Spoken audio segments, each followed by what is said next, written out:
এই যে Comilla rail station, Comilla মানুষের যাতায়াতের প্রাণকেন্দ্র।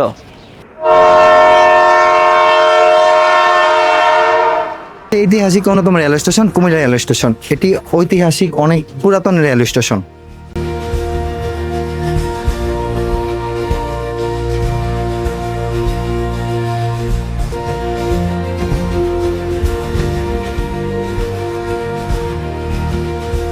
কুমিল্লার রেল স্টেশন কুমিল্লার গর্ব।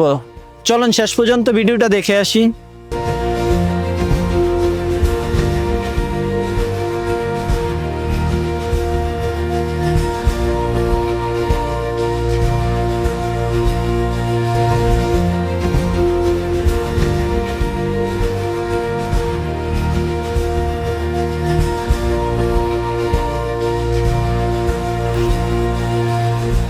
রেল স্টেশনে একবার হলে আসবেন। আবার দেখাবো অন্য কোনো ভিডিওতে, অন্য কোনো সময়। আল্লাহ হাফেজ।